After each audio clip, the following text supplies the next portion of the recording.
Waalaikumsalam warahmatullahi wabarakatuh. Selamat siang, salam sejahtera untuk kita semua. Bismillahirrahmanirrahim. Wassalatu wassalamu ala asrofil anbiya wal mursalin wa ala alihi wa sahbihi rasulillahi ajma'in.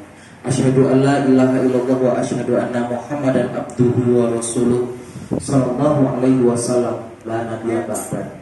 Puji syukur kita ucapkan kehadirat Allah Subhanahu wa taala yang mana beliau telah memberikan kita rahmat dan hidayahnya kepada kita semua. Salawat beriringkan salam tidak lupa kita hadiahkan ke baginda Nabi besar Muhammad sallallahu alaihi wasallam yang mana beliau juga telah memberikan kita kesehatan, nikmat hidup sehingga pada siang hari yang berbahagia ini kita dapat berkumpul di lokal, di ruangan ini secara bersama-sama. Baik Bapak Ibu semuanya, Bapak Ibu guru, majelis guru beserta staf tata usaha yang saya hormati, Bapak Ibu Kepala Sekolah SMA Negeri 5 Pinggir atau yang mewakili, yang saya hormati Ibu-ibu Wakil Kepala Sekolah SMA Negeri 5 Pinggir, dan yang saya banggakan Bapak Ibu semua, majelis guru, staf TU SMA Negeri 5 Pinggir.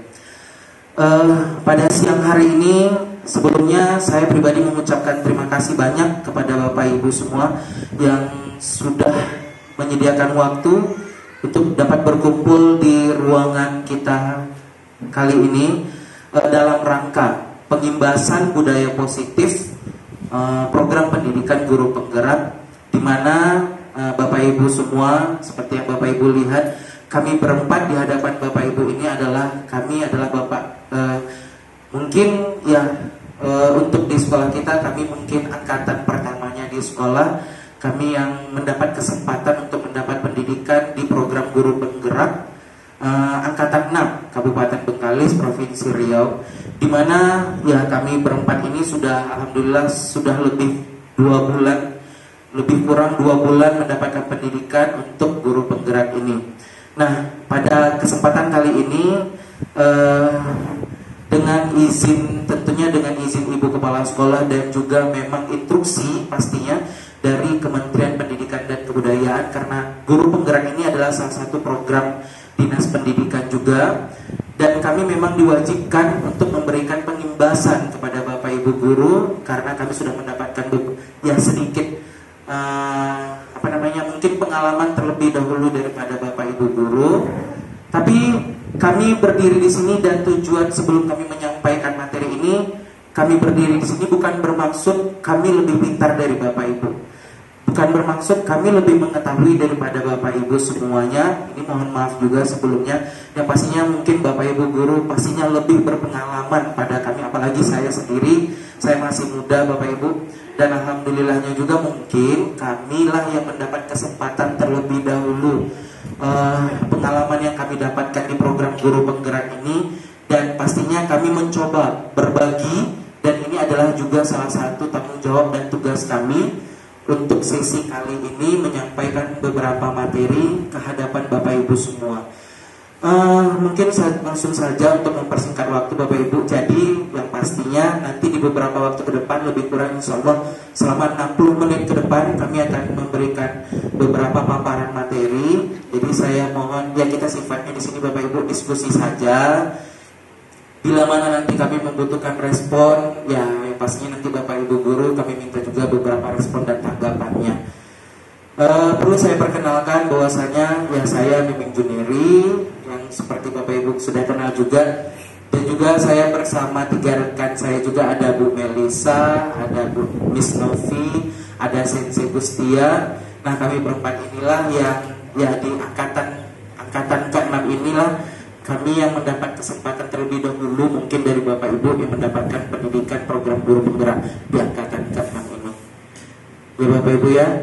Jadi saya ucapkan terima kasih. Nah, dengan mengucapkan Bismillahirrahmanirrahim ya, untuk kegiatan pengimbasan hari ini mungkin langsung saja kita mulai ya Bu Melisa, Miss Novi, Sensei.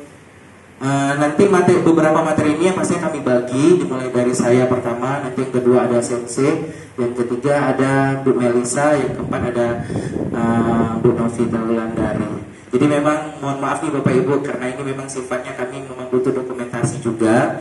Dan juga pastinya Bapak Ibu, kegiatan ini bukan hanya untuk kami aja. Ini adalah sebagai penambah mutu sekolah kita juga.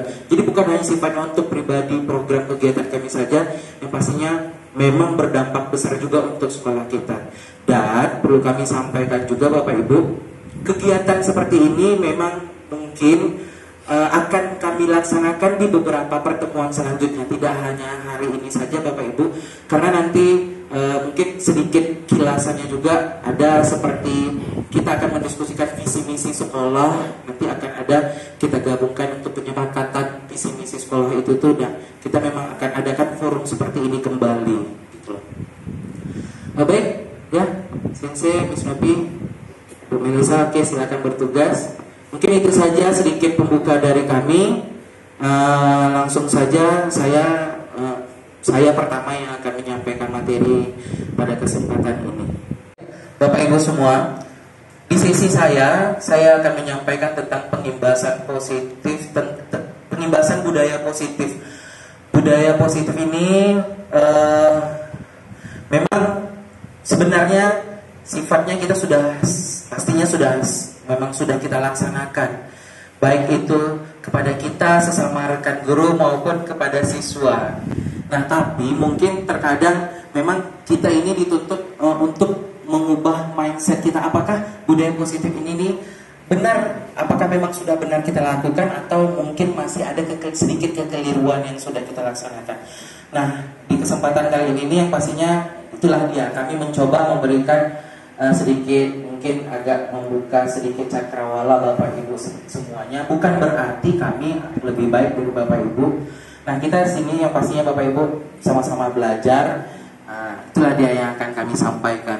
Jadi pengimbasan budaya positif ini tidak hanya kita lakukan kepada sesama siswa saja, tetapi juga kepada rekan guru, baik itu cara bergaul, lalu nanti ada ibaratnya pemberian hukuman-hukuman kepada siswa yang selama ini kita menggunakan metodenya itu sedikit metode agak lama. Nah, bagaimana cara penerapan yang baik dan benarnya itu? Ya, masih menggunakan metode kolonial istilahnya kalau di kami. Baik, selanjutnya Sensei. Materi yang akan kami sampaikan ada 6 poin ini Bapak Ibu. Yang pertama, disiplin positif dan nilai-nilai kebajikan secara universal. Lalu yang kedua, teori, motivasi, hukuman, dan penghargaan. Lalu nanti ada istilahnya restitusi. Selanjutnya keyakinan kelas. Apa itu keyakinan kelas? Itu yang pasti nanti akan disampaikan juga oleh rekan saya. Dan kebutuhan dasar manusia dan dunia berkualitas itu apa istilahnya.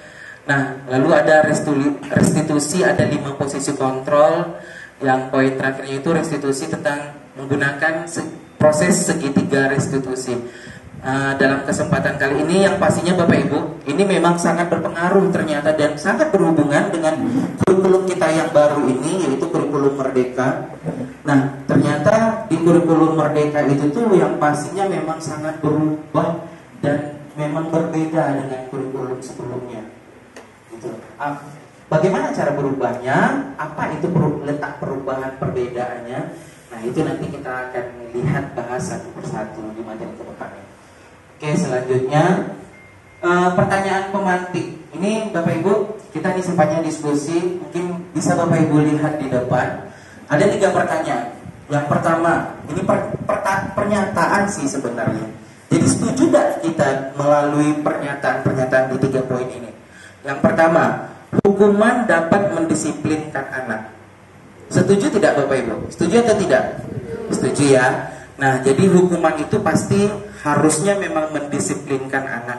Nah, tapi terkadang kita memberikan proses disiplin itu kan berbeda-beda. Ada yang memberikan hukuman yang sifatnya kategorinya berat, ada yang kategorinya ringan. Bagaimana cara kita mendisiplinkannya? Itu tentu kita mempunyai strategi masing-masing. Kita sebagai guru, baik itu kita di dalam kelas maupun kita mungkin di guru piketnya ataupun di luar kelas kita mendapatkan anak berupa kesalahan-kesalahan itu. Nah, bagaimana cara kita mendisiplinkan anak itu? Nah, pastinya poin pernyataan pertama ini, hukuman dapat mendisiplinkan anak. Setuju ya Bapak Ibu ya? Oke, yang kedua, Pemberian hukuman dengan hal positif seperti membaca atau membersihkan halaman sekolah dapat meningkatkan disiplin anak. Nah, ini juga saya rasa pastinya kita harusnya memang menyetujui pernyataan ini, ya Bapak Ibu. Lalu pernyataan yang ketiga, memberi penghargaan dapat meningkatkan motivasi belajar anak. Ini yang sangat penting Bapak Ibu, bahwasanya siswa itu memang harus kita berikan penghargaan. Tetapi terkadang beberapa penghargaan ini kita tidak sadari bahwasanya ada ternyata secara tidak langsung merugikan kepada siswa yang lain. Seperti misalnya Bapak Ibu, sebenarnya untuk kurikulum Merdeka ini penghargaan seperti perankingan di dalam kelas ini sebenarnya tidak ada lagi Bapak Ibu. Jadi perankingan di dalam kelas itu di akhir evaluasi akhir semester itu, ya pasti itu salah satu contoh kecilnya. Jadi tidak ada lagi penghargaan seperti juara 1, juara 2 di dalam kelas. Karena itu akan membuat si anak yang mendapatkan ranking di bawah itu merasa diskriminasi dia di dalam kelas. Jadi itu makanya memang di kurikulum Merdeka ini tidak ada lagi, mungkin kita di SMA Negeri 5 Bikin ini mungkin tidak secara utuh kita ubah aturan-aturan itu, tapi sebenarnya ini mungkin sedikit masukan juga kepada ibu kurikulum. Nah, itu harusnya nanti kita ubah secara halus dulu metodenya, metode memberikan penghargaan itu. Itulah salah satunya Ibu. Baik, selanjutnya ini ada istilahnya perubahan paradigma teori kontrol atau teori pilihan. Jadi teori kontrol ini bisa dikatakan ini cara pola pikir kita di awal. Pastinya ini karena ini paradigma kan, anggapan dasar kita di awal.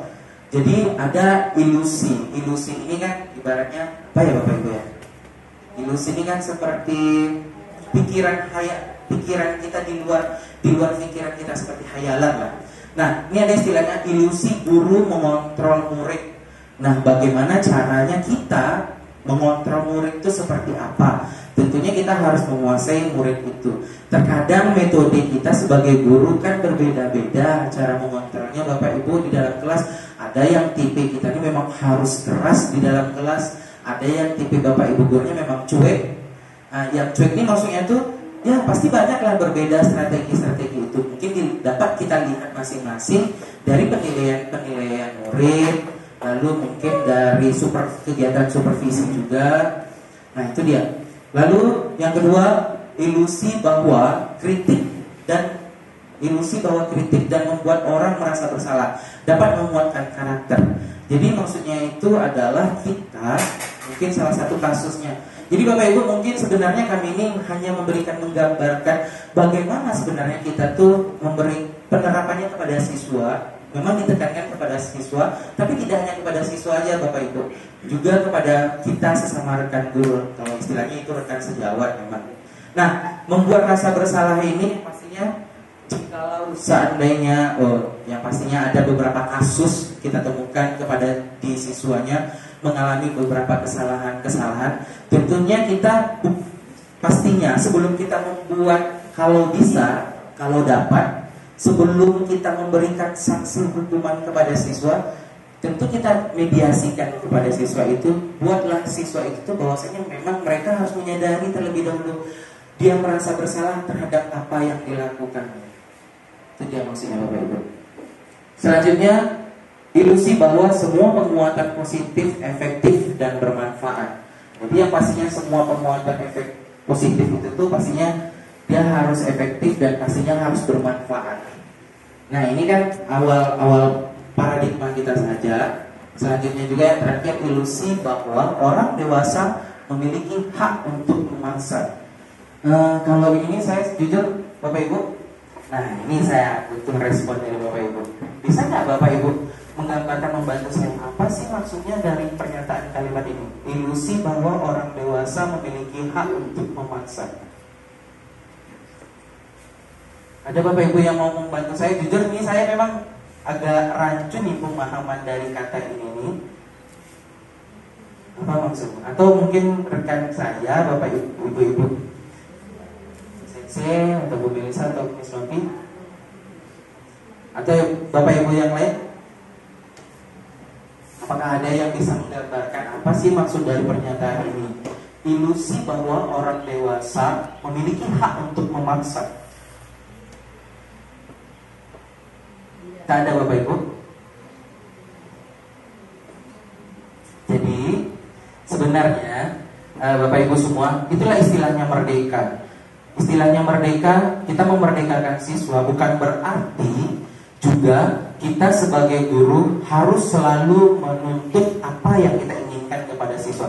Tentunya kita harus juga berdiskusi apa yang diinginkan oleh siswa. Itu Bapak Ibu maksudnya. Jadi misalnya cenderung kita belajar dalam kelas. Mungkin kalau hanya contoh sederhananya, mungkin kalau kita selalu belajar dalam kelas kan membuat siswa itu jenuh. Mungkin sesekali siswa ini dia meminta, Pak, Bu, kita belajar di luar lah. Salah satu contohnya.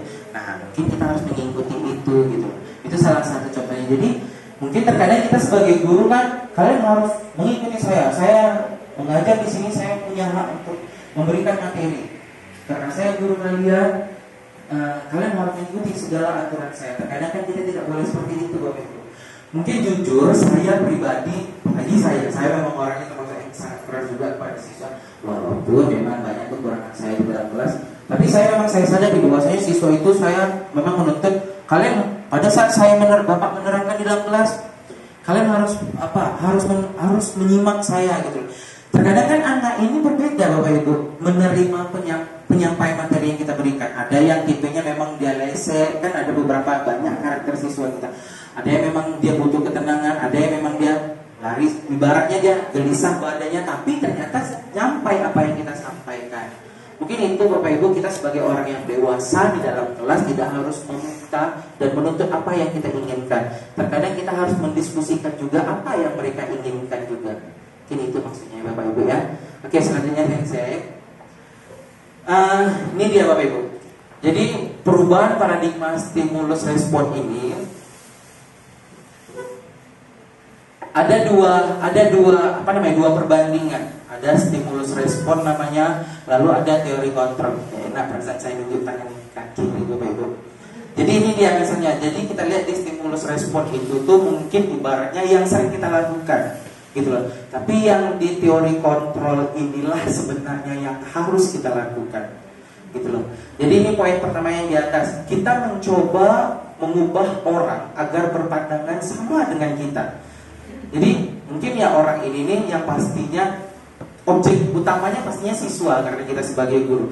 Tapi tidak hanya siswa saja, itu dia. Mungkin rekan sejawat kita juga. Jadi sebenarnya yang seharusnya kita lakukan itu adalah kita memang harus berusaha memahami pandangan orang lain tentang kita. Jadi intinya kan kita tidak harus memaksa. Kita tidak boleh memaksa apa yang kita inginkan dan apa yang kita lakukan harus kita diikuti oleh orang lain. Itu dia pastinya Bapak Ibu. Ibaratnya ini sedikit mengubah pola pikir kita. Lalu yang kedua, perilaku buruk dilihat sebagai suatu kesalahan. Nah, biasa kita gitu kan. Mungkin Bapak Ibu ya, kita sebagai sesama rekan, kita melihat mungkin ada ibaratnya beberapa perilaku yang rasanya di luar batas kita sebagai guru maupun siswa yang melakukan kesalahan. Ternyata secara pilihan, secara kontrolnya itu, secara teorinya, jadi semua perilaku itu pasti ada memiliki tujuan. Pasti ada maksud dan tujuannya. Ya kan Bapak Ibu ya. Terkadang kita menilai dari satu sisi saja nih, kenapa dia seperti ini. Langsung kita mungkin menjudge dia, oh dia seperti ini. Ibaratnya mungkin si siswa A ini dia pemalas gini. Sebenarnya kan itulah dia perlunya kita diskusi. Kita harus memahami terlebih dulu apa latar belakang dia. Kenapa dia seperti itu. Pasti dia ada tujuannya, ada alasan utamanya. Kenapa dia sering datang terlambat, atau kenapa dia sering tidak mengerjakan tugas. Mungkin dia ada pekerjaan di rumah atau seperti apapun itu. Itu loh Bapak Ibu. Lalu poin yang ketiga, orang lain bisa mengontrol saya. Nah ini dia ibaratnya kita sedikit egois nih. Orang lain bisa mengontrol saya. Seharusnya hanya Anda yang bisa mengontrol diri Anda. Jadi ibaratnya kita sebagai guru, kita harus independen juga. Jadi ibaratnya kita kalau bisa jangan kita diarahkan atau kita mengikuti orang. Jadi kita yang pastinya begitu juga kepada siswa, yang pastinya kita harus bisa mengendalikan diri kita sendiri sebagai guru Bapak Ibu, dan juga sebagai kita rekan sejawat sesama guru. Poin selanjutnya, pemaksaan ada pada saat rujukan gagal.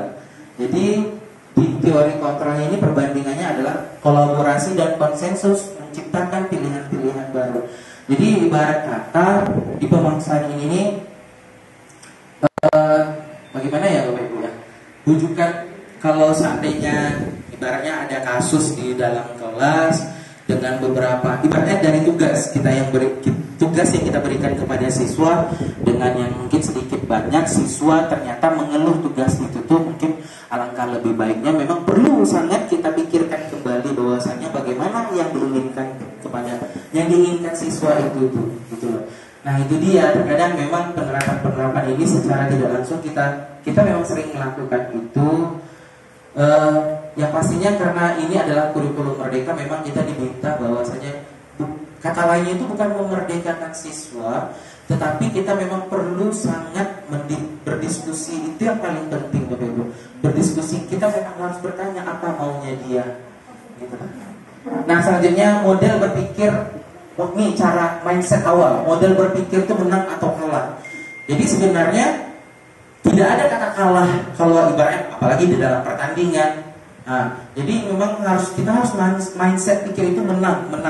Jadi ya ibarat kata kalau dalam perlombaan kita harus mindset bahwasanya sebelum perlombaan itu kita harus menang. Nah misalnya dalam kelas seperti ya pemberian tugas tuh ibarat kata mungkin siswanya mengeluh, susah Bu tugasnya seperti ini, misalnya yang di bagian eksak nih seperti fisika atau kimia atau matematika. Yang rasanya memang kan pastinya kita yang memahami bagaimana kemampuan siswa kita di dalam kelas kan Bapak Ibu. Pasti kita bisa mengukur bayang-bayang kemampuan lokal ini dengan lokal sebelah berbeda. Tentu kita punya strategi masing-masing. Nah bagaimana caranya kita memang benar-benar memberikan motivasi kepada siswa itu tuh, bahwasanya kalian pasti bisa kok menyelesaikan tugas ini gitu loh. Mungkin itu ya Bapak Ibu ya. Oke selanjutnya, ini mungkin Bapak Ibu lihat saja. Ini adalah teori kontrol menurut Dr. William Glasser.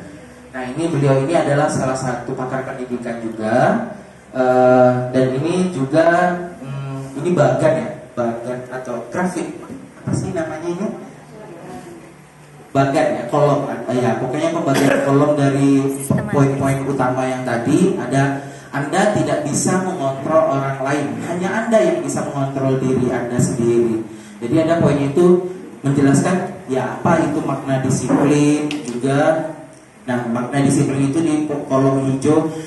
Disiplin itu adalah belajar kontrol diri dengan menggali potensi kita agar tercapai tujuan sesuatu yang menjadi hasil. Nah itu dia, seseorang yang kita inginkan berdasarkan nilai-nilai yang kita hargai. Lalu selanjutnya, semua perilaku pastinya memiliki tujuan. Jadi ini perlu memang sangat kita pahami Bapak Ibu, kenapa siswa itu terkadang dia banyak melakukan kesalahan-kesalahan yang tidak kita inginkan atau yang tidak kita harapkan. Tapi perlu Bapak Ibu kita sadari bahwasanya siswa itu melakukan itu pasti punya tujuan, pasti ada landasannya. Nah itu dia, memang terkadang kita harus menggali dengan cara berdiskusi kepada mereka. Mungkin itu yang kita tidak sadari, bahwasanya kita sebagai guru mungkin sedikit ibarat kata sedikit kurang berkomunikasi kepada siswa. Komunikasinya itu mungkin di luar jam pelajaran. Nah terkadang kita akhirnya memikirkan ego diri kita sendiri Bapak Ibu. Lalu ini dia, semua perilaku memiliki tujuan itu memang ada kolom-kolom turunannya. Jadi ada istilahnya teori motivasi, nanti sampai ke turun nilai-nilai kebajikan dan keyakinan kelas. Nah nanti ini juga tentang ini akan disampaikan oleh rekan saya. Nah selanjutnya, model berpikir menang-menang tadi itu kolaborasi, konsensus, menciptakan pilihan baru, ada 5 posisi kontrol. Nanti ini juga dijelaskan sama Bu Melisa. Lalu ada segitiga restitusi itu, segitiga restitusi itu istilahnya nanti juga disampaikan oleh Bu Novita Wulandari. Nah selanjutnya ada poin terakhirnya, realitas kebutuhan kita berbeda. Nah kita berusaha memahami pandangan orang lain tentang dunia. Setiap orang memiliki gambaran berbeda. Lalu ini ada 5 kebutuhan dasar manusia. Yang pertama itu bertahan hidup. penguasaan, kasih sayang, kesenangan dan kebebasan. Apa ini nih nanti juga akan disampaikan oleh rekan saya Sensei Gustia. Oke, selanjutnya. Nah, ini mungkin sedikit Bapak Ibu, apa makna disiplin? Mungkin perlu kita kita pertajam lagi bahwasanya disiplin ini yang pastinya berasal dari kata bahasa Latin, yaitu disiplina. Yang artinya itu adalah belajar. Jadi makna asal dari kata ini ya berkonotasi dengan disiplin dari diri murid-murid Socrates dan Plato. Dan juga disiplin diri membuat orang menggali potensinya menuju sebuah tujuan apa yang dia hargai. Ini ibarat kata ini definisi disiplin. Lalu ada lagi, namun dalam budaya kita makna kata disiplin telah berubah menjadi sesuatu yang dilakukan seseorang pada orang lain untuk mendapatkan kepatuhan. Jadi berupa kecenderungan umum, menghubungkan kata disiplin dengan ketidaknyamanan, bukan dengan apa yang kita hargai atau pencapaian suatu tujuan. Ini ibarat kata ini pengertian-pengertian dari kamus Bapak Ibu. Oke, selanjutnya yang terakhir. Nah, ini next ya. Nah, hukuman ini Bapak Ibu, ini saya butuh respon juga. Lanjut saya. Nih, ada kasus bagaimana sebenarnya tindakan yang kita berikan. Apakah ini berupa hukuman atau berupa konsekuensi Bapak Ibu? Ya, jadi ada istilah seperti ini. Terkadang kita memberikan sanksi-sanksi kepada siswa, kita tidak sadari sebenarnya hukuman-hukuman yang kita berikan itu sebenarnya tidak boleh. Intinya Bapak Ibu, pada dasarnya kita tidak boleh memberikan hukuman, tapi kita sebagai guru memang hanya boleh memberikan konsekuensi. Jadi itu Bapak Ibu. Jadi ini dia pernyataan pertama, tindakan tindakan kita mencatat 100 kali di dalam buku dengan kalimat saya tidak akan terlambat lagi, atau misalnya saya akan mengerjakan PR. Ada kan mungkin Bapak Ibu yang pernah melakukan itu kepada siswa? Nah, karena terlambat ke sekolah atau mungkin karena siswa itu tidak membuat PR. Saya pun dulu pastinya Bapak Ibu pastinya kayak gitu. Nah, ini menurut Bapak Ibu ini berupa hukuman atau berupa konsekuensi? Berupa hukuman. Jadi kalau bisa untuk kedepannya Bapak Ibu pastinya jangan seperti itu. Tidak Bapak Ibu. Tapi sebenarnya memang yang kayak gini nih terkadang kita memaksakan nih kan Bapak Ibu, kita harus seperti ini supaya dia siswa ini memang benar untuk kedepannya itu memperbaiki kesalahan dia. Nah itu dia, makanya kita harus berdiskusi kepada siswa itu, kita yakini dia bahwasanya apakah dia memang merasa bersalah atau tidak. Tidak perlunya adanya diskusi. Lalu yang kedua, ini tadi hukumannya Bapak Ibu ya. Yang kedua, lari mengelilingi lapangan basket 2 kali karena terlambat hadir di sekolah. Berupa hukuman atau berupa konsekuensi?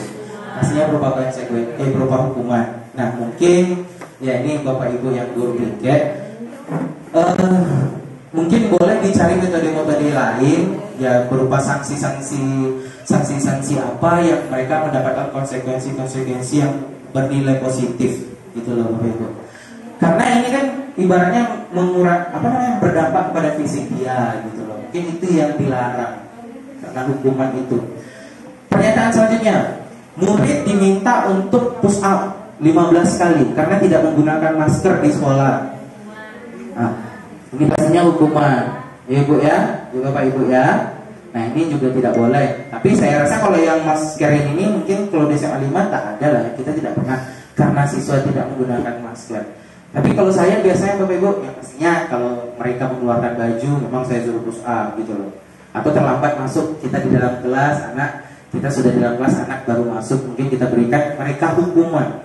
Nah, yang seperti itu ternyata tidak boleh Bapak Ibu. Itu yang kami dapatkan bahwasanya itu dilarang. Karena itu dia, karena siswa itu sekarang sudah merdeka. Tapi merdeka bukan berarti menyenangkan mereka. Carilah konsekuensi yang bernilai positif. Itu dia sebenarnya. Kita diminta memberikan sanksi-sanksi berupa konsekuensi yang bernilai positif. Gitu loh Bapak Ibu. Selanjutnya, ini pernyataan keempat, menggantikan kertas tugas teman yang telah dicoret-coret. Nah ini konsekuensi atau hukuman? Yang pastinya, nah ini dia, ini konsekuensi karena dia harus mengganti itu. Lalu saya rasa itu sederhana lah pernyataannya. Selanjutnya, membersihkan tumpahan air di meja tulis karena tersenggol pada saat belajar. Konsekuensi, ya Bapak Ibu, bukan hukuman kan? Karena dia melakukan, dia harus bertanggung jawab apa yang dia lakukan. Selanjutnya, murid disuruh untuk mengenakan sepatu seharian di sekolah karena tidak mengenakan sepatu hitam. Ini sebenarnya pernyataan ini tidak seperti keadaan di sekolah kita nih. Sebenarnya ini perlu diubah. Kalau ya ibarat kalau di pernyataan ini ibaratnya situasinya mungkin di sekolah itu tuh tidak menggunakan sepatu. Gimana ya? Tidak menggunakan sepatu.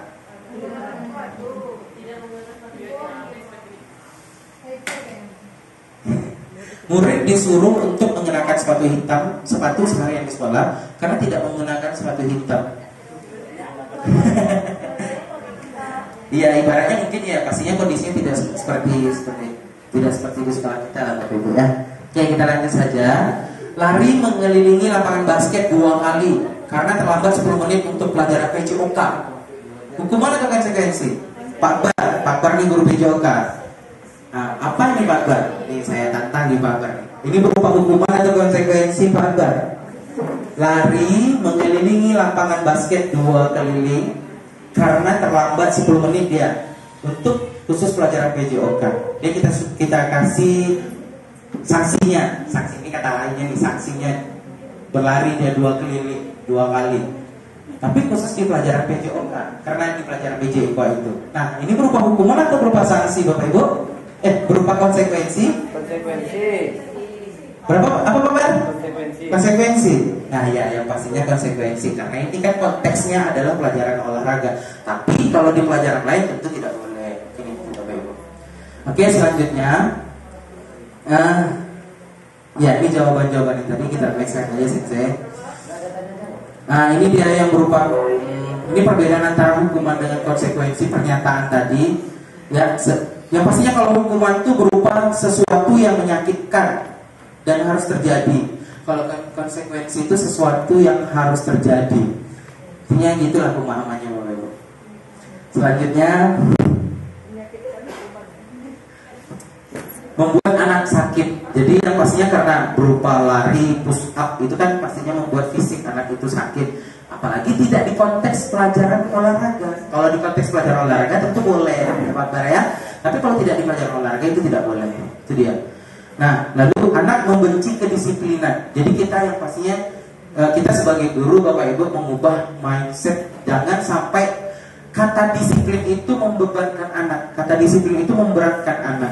Jadi memang ya makanya disiplin itu bagaimana cara kita memberikan konsekuensi itu kepada siswa tentu tergantung kita Bapak Ibu supaya kata disiplin itu tuh mindset di anaknya itu bersifat konotasinya itu positif gitu loh Bapak Ibu. Selanjutnya mendorong anak menyakiti diri sendiri. Nah kalau di konsekuensi mendorong anak agar mudah menyesuaikan diri. Nah ini dia mungkin boleh lah Bapak Ibu baca saja. Konsep diri yang buruk, konsep diri yang baik di konsekuensi. Kalau di hukuman, anak belajar untuk menyembunyikan kesalahan. Nah itu dia. Tapi kalau di konsekuensi, anak belajar untuk mematuhi peraturan. Jadi dia memang harus menyadari dulu kesalahan-kesalahan yang dia lakukan. Dan dia harus ibaratnya secara berbesar hati menerima peraturan-peraturan dan pertanggungjawaban atas kesalahan yang dia berikan. Itulah Bapak Ibu. Lalu marah, rasa bersalah, dipermalukan, merasa tidak dihargai. Itu kita terkadang Bapak Ibu memang memberikan sanksi-sanksi kepada anak yang berdampak kepada faktor psikologis anak. Jadi membuat mereka malu di hadapan teman secara ramai itu memang ternyata tidak boleh juga pastinya Bapak Ibu akan merugikan faktor psikologis dia gitu. Nah, lanjut, selanjutnya ini yang terakhir Bapak Ibu. Restitusi. Jadi istilah restitusi ini memang nanti akan disampaikan oleh Miss Novi atau Bu Novita Wulandari. Nah ini secara umum saja restitusi itu adalah proses menciptakan kondisi bagi murid untuk memperbaiki kesalahan mereka. Nah memang ada tindakan-tindakan restitusi itu, bagaimana cara strategi restitusi itu sehingga mereka bisa kembali pada kelompok mereka dengan karakter yang lebih kuat. Jadi ibarat kata dia ibaratnya memperbaiki kesalahan yang dia lakukan dan dia menyadari kesalahan apa yang dia lakukan. Restitusi juga merupakan proses kolaboratif yang mengajarkan murid untuk mencari solusi dengan masalah mereka dan membantu murid berpikir tentang orang seperti apa yang mereka ingin menjadi tujuan mulia dan bagaimana mereka harus memperlakukan orang lain itu. Ini menurut dosen. Selanjutnya, ciri-ciri restitusi itu ada 9, bukan untuk menebus kesalahan, namun untuk belajar dari kesalahan.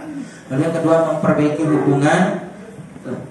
Selanjutnya, tawaran bukan paksaan. Restitusi menuntut untuk melihat ke dalam diri. Restitusi mencari kebutuhan dasar mendasari ini. Sampailah restitusi itu mengembalikan murid yang berbuat salah pada kelompoknya. Pada kelompoknya ini pada dasarnya intinya adalah dia mengakui kesalahan dia. Jadi Bapak Ibu, pesan saya memang ini dia, maksud saya menyampaikan ini bukan berarti saya menggurui Bapak Ibu semua, saya mohon maaf juga. Tapi memang inilah tugas kami menyampaikan apa yang sudah kami dapatkan. Nah, jadi pesan saya terakhir sebelum saya tutup, bahwasanya ketika kita memberikan sanksi kepada siswa, perlu adanya diskusi kepada siswa itu. Kita tanyakan alasannya kenapa dia melakukan ini. Dan satu lagi poin utamanya adalah jikalau memang siswa itu melakukan kesalahan, buatlah dia terlebih dahulu meyakini dan memahami apa dia meyakini kesalahan yang dia buat. Jadi kita jangan hanya langsung memberikan sanksi-sanksi berupa hukuman-hukuman dan konsekuensi-konsekuensi itu, tapi perlu adanya tindakan-tindakan sebelumnya yang kita lakukan berupa diskusi yang baik dan kita tanyakan permasalahan-permasalahan itu. Baik Bapak Ibu, mungkin itu saja dari saya. Sekali lagi saya mohon maaf dan saya ucapkan terima kasih atas kepesertaan Bapak Ibu semua. Semoga ini dapat bermanfaat juga kepada Bapak Ibu. Mungkin itu saja, terlebih kurang saya mohon maaf. Billahi taufiq wal hidayah. Wassalamualaikum warahmatullahi wabarakatuh.